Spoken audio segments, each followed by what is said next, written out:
Yeah, it was a comment, not a question, because I think that these aggregate figures hide more than what they show. And what I'm missing is two things. One is the definition of what is the economy of a pandemic. I mean, because vital sectors kept on working and so on. So what is vital and how much is this? What percentage, how many jobs, etc.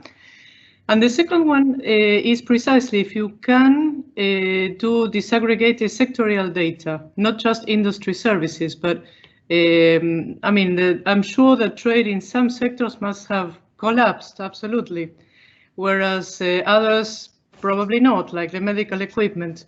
So I think that sectorial data is something that can be very telling.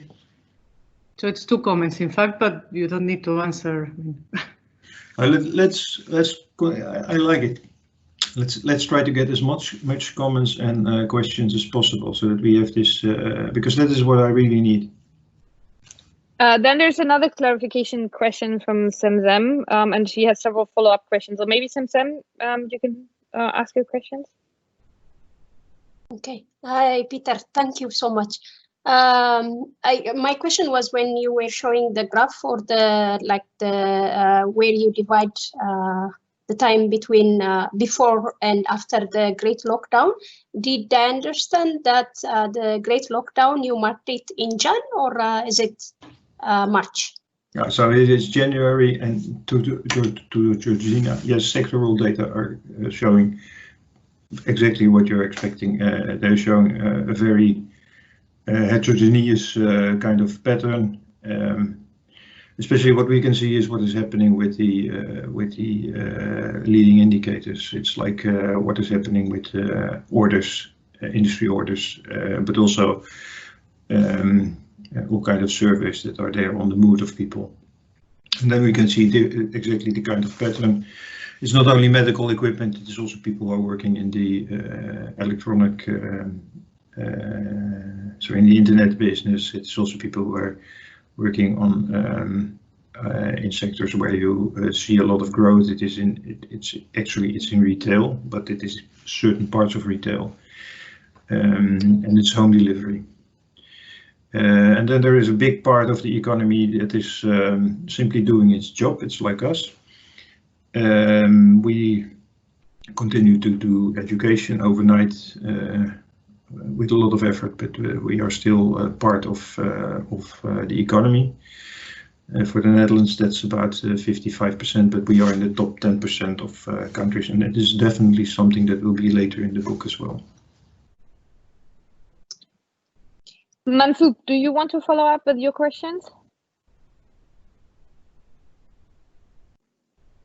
No, I think you're very brave, Peter, doing this, so congratulations. I just want you to look at certain trends in the distribution of income. So, yeah, you can just look at trends which were taking place in the last 20 years and historical trends, and I think that is an important component because, you know, for example, the Black Death of the 14th century did change the functional distribution of income. We know that from economic historians, and so it's just worthwhile looking at those trends, whether, you know, the graphs are moving upwards or downwards in terms of, you know, capital to labor ratio and also personal inequality, household inequality. That's my comment, really. I'm happy that you say that I'm brave. When I think you mean you're a bit stupid that you do this. No, brave is what I mean. And, I think that the big thing that where there is discussion, but I'm not I have no clue what is going to happen. Is that this is a moment where there could be a re-evaluation of what they call the essential labor, right? So it's typically it's low wage labor, right? And but we found out that it is very important for society. So that could be one outcome. But the other outcome is what we have learned from all crises before, and a pandemic is also a crisis. It's always the marginal poor that are losing the most. Yeah. That I think is very clear. Yeah. So I like this Latin quote from Terence, you know, there are as many opinions as there are men, you know. Yeah. What homines dot sententiae. So, Okay, thanks. Elissaios, do you want to follow up with your questions, remarks? Yes, I mean, they're not basically questions, they're just some things. You can hear me, right? Yeah. Yeah, okay. They're just some things that I thought might be worth including in the book. Mm-hmm. My first comment is about the, I saw that Mansoob wrote something in Latin, so I thought I'll also focus a little bit on the Greek etymology of the word, epidemics and pandemics. Yeah. Because the word itself has nothing to do with health and disease, right? So that in a way provides an additional justification to us as social scientists and economists to write about these topics. So the word epidemic means on the people, and the word pandemic means about all the people, right? So something that affects all the people. And in a way, the health impacts are much more concentrated, whether the economic impacts, right, are much more universal. I thought it might be, there are a lot of people debating now whether we should expect the growth pattern to be an L or a U or a V or a W shape. And I'm saying this also because we had the abysmal experience of the previous global financial crisis in 2008-2009, that especially for the European economies at least, it took us a very long time to stabilize our economies. So, you know, I see a lot of these scenarios being quite optimistic, that there was now for this year will be a very drastic reduction in GDP levels, but then more or less in a year from now, we will almost fully recover. But I think a lot of people will expect to, you know, us as economists to comment on this. And also people expect to say something about what we learned from the previous global financial crisis with respect to the policy tools that we used and how effective they were. In a way, since the previous global financial crisis, we are stuck in a world of close to zero interest rates. So we can't play anymore with by lowering the interest rates that we have. Is there room for fiscal policy given that the debt to GDP ratios are still very high? I mean, they've dropped a little bit compared to the peak, I don't know, around 2010 or so. But I think, you know, I don't know how much room is with respect to fiscal policy. And also we have the experience with the European economies again, that you saw there's all this discussion about whether we, you know, all countries in the Eurozone can borrow simultaneously using the lower interest rates of Germany and the Netherlands. And there is a lot of resistance. So we're going back to the same debates that we had 10 years ago and the same mistakes that we were making back then. I think that's all I had, Peter. And if I have more ideas, I'm going to write them in an email. And there are more about thoughts, issues that I would have included in the book rather than questions. We're missing the coffee machine, right? So this is very good. And if you have afterthoughts, please send emails. Yeah, thank you. Irene, do you also want to share your thought? Yeah, sure. Thanks. I wrote two things, two different ones. Oh, the other one I still need to hit the return button. So here it shows. Perhaps that's the one that the last one, Peter, is the one I'd like to discuss first in relation to Mansoob's question. We know from Thomas Piketty that he argued that the only time when the capital-labor ratio declined was after disasters, and he has data for the First and the Second World War. In this pandemic, obviously, unlike a war, there is not so much capital destroyed. No.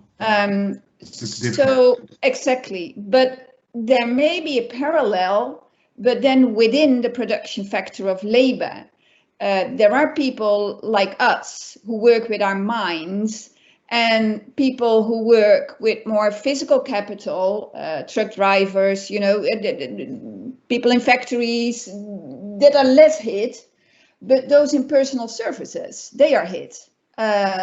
Shop assistants and so on, except of course those working in healthcare services. But many people working in personal services, or at least whose professions require them to be close to their customers. So there seems to be a kind of different Piketty effect, again arising in inequality, but in a kind of, in a very different way. But I see a parallel to Piketty. So perhaps by presenting it that way, you will get more attention for your book. So that one comment. The other comment that I posted a bit earlier is more for the part that you are still writing, and that is, how do you prevent getting into the moral debate of comparing deaths of COVID-19 on the one hand and loss of economic activity on the other hand? So I don't think that we can avoid the debate. I think it is absolutely necessary that we take the debate, not at this moment, but we have to prepare for that debate. There is a different way of organizing the response, and there is a trade-off with privacy,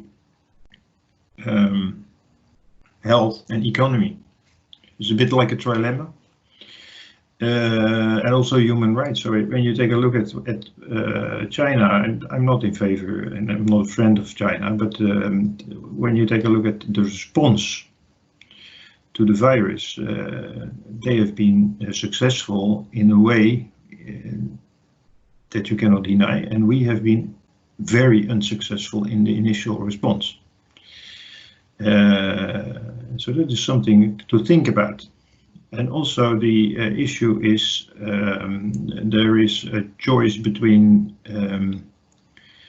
so I don't have answers here, right? So this is in my mind, so it's off the cuff, and I see that there is a choice between people who die of COVID and of non-COVID. And what we have seen is that we have focused on dealing with the pandemic at the cost of people who have other diseases. So it is, in a sense, this is essentially what we economists, this is our job. It's about scarcity. Yeah, but I just am looking for a smart way to get out of a simple trade-off. So I heard you saying a trilemma, and I think this is one of the alternative ways to get out of the discussion in terms of a simple trade-off, because that is what we currently see, that some people try to engage with a debate and, you know, their heads are cut off. As they mention these things. So you don't want your book to be put in that debate and say, oh, Peter van Bergijk is just such a, you know, cold-hearted economist who doesn't care about the COVID deaths, and your head is cut off. So that's why I asked this question. So you might want to come up with a smarter way to kind of have the debate, but in a different way, kind of getting around it. And something like a trilemma might help.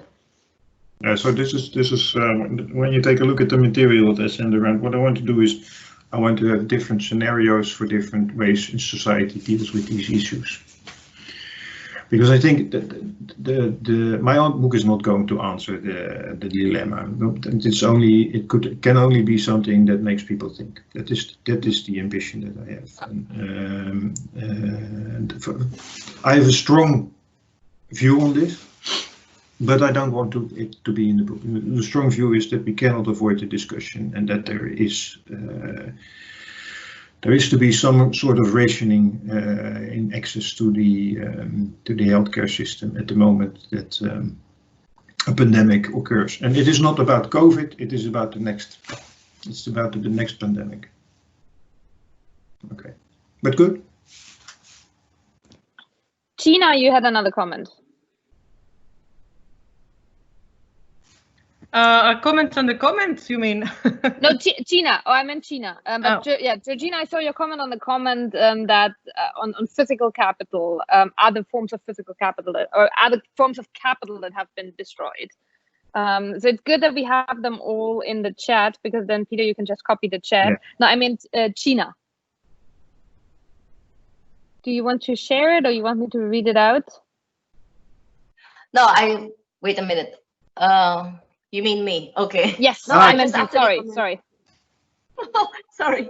No, I was just commenting that I don't know. I just wanted to say that, of course, that on the heels of the great trade collapse, where already the pattern of trade had changed. I just wanted to know whether further on, what would be the new normal for trade, whether it would continue along the path that was already set post the great trade collapse, or again a little twist, or again production networks will just continue. That's all.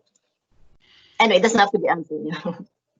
Well, I can't answer the question, but what I can say is that even if in the world of the World Trade Organization, that is the very somber world, the most somber scenario that they have, where we have 1/3 of world trade disappearing, it still will not be the same as deglobalization in the 1930s. And the reason is that we will continue to be, and that is also something that we are doing at the moment, we will be continue to be in touch with the rest of the world over the internet. So there have been a lot of structural changes in the world economy over the last 30 years that have made the world economy and especially the advanced economies much more resistant in a sense to the impact of pandemics. 20 years ago, it would not have been possible to do this seminar. It would not have been possible to teach over the past 2 months. All work would have been stopped. And the lockdown of the university is now real because we cannot go into the building, with the exception of Binyam, who is the brightest of us all. Professors are not allowed to go to ISS, but some people are able to do that, so I'm happy for him.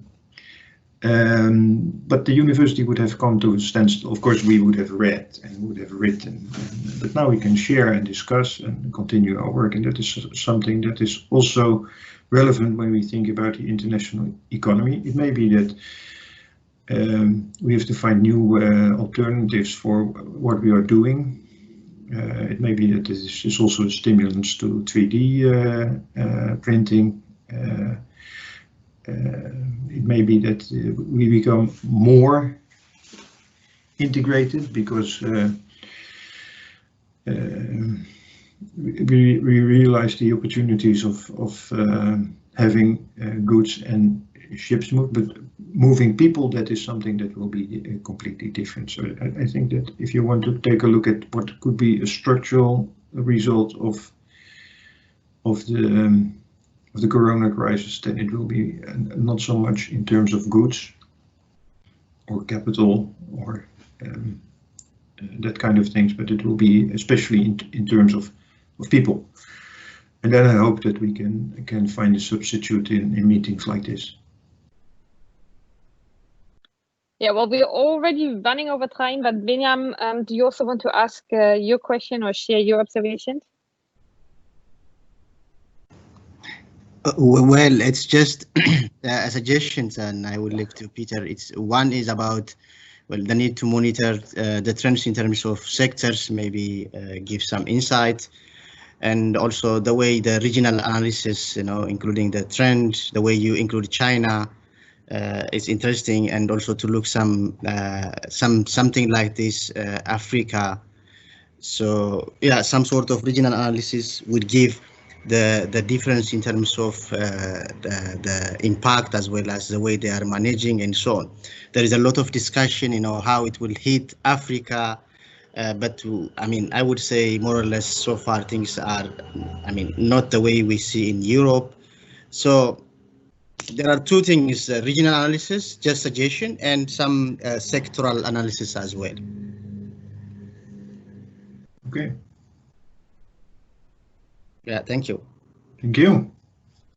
Yeah, Peter, I also added a whole bunch of loose questions. I think Elissaios has picked up on especially the monetary policy aspect. I think on purpose he didn't really, and we know, talk much about it. But just you like that you question the mainstream from within the mainstream, and with a very smart and critical way from inside the profession. So, and not only, as we discussed, not only monetary policy is one issue, but also like fiscal policy. We use that bazooka also, when we maybe should not have used it. So it shouldn't make us rethink in general of policies. And what does not only amuse me these days, but frustrate me or annoy me is like that these economists, who run their general equilibrium models and are the experts and tell us for decades that we don't have to be worried. Now those who say we have to be worried the most.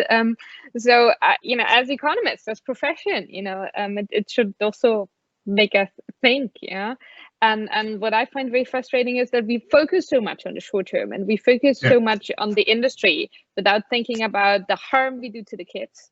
And obviously, I'm not talking about your kids, Binyam's kids, my kids.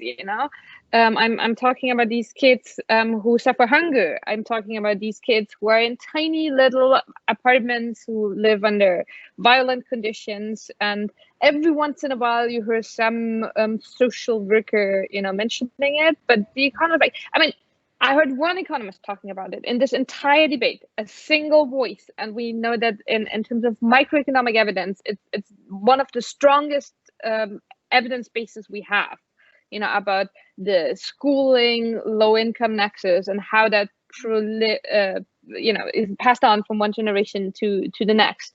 And again, no change in policy. So I'm thinking ahead, so, and also in terms of your book, you don't want us to only look back, no, you want us to learn for the future.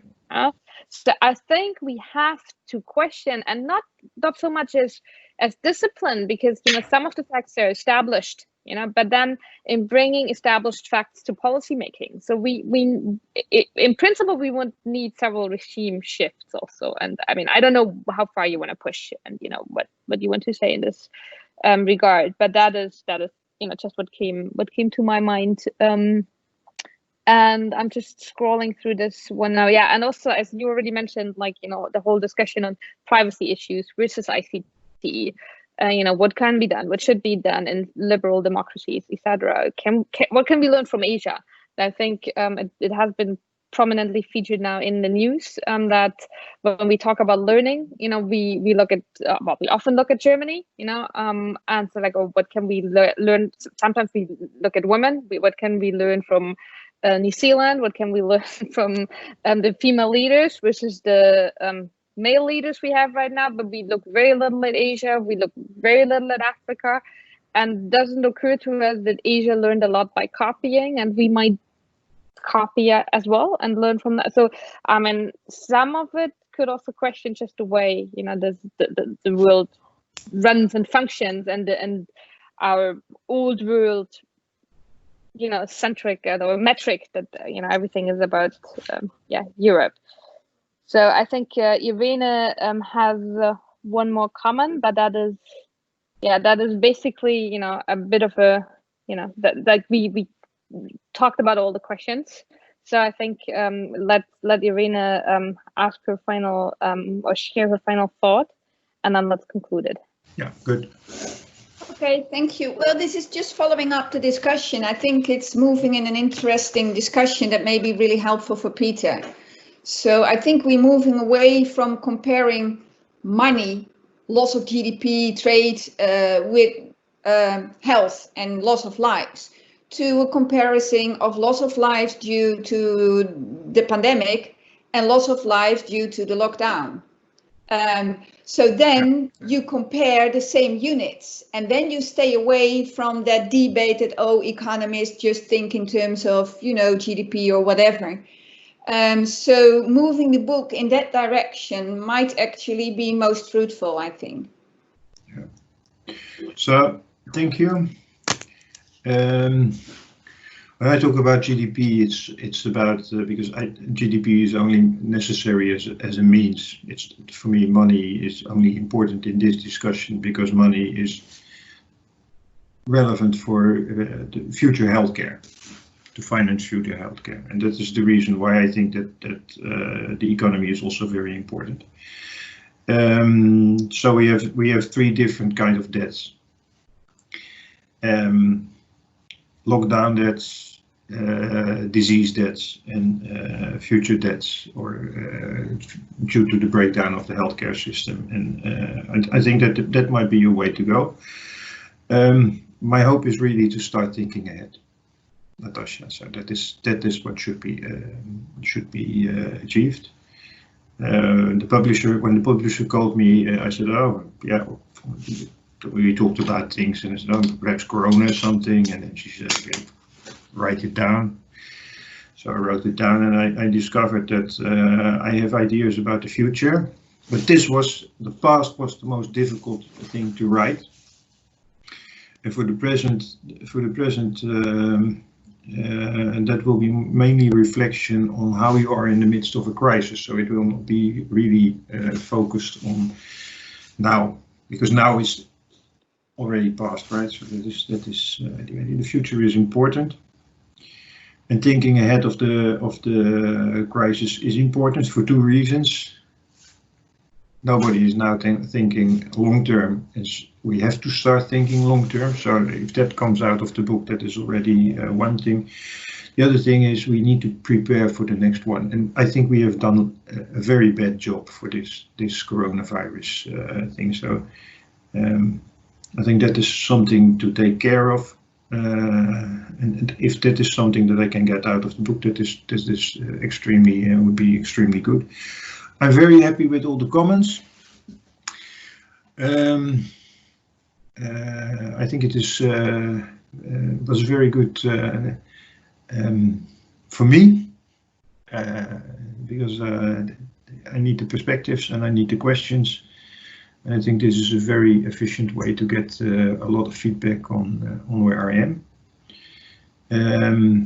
I distributed the part of the book that I've ready. If you read it, if you find time to read it and you have comments, that would also be great. Thank you.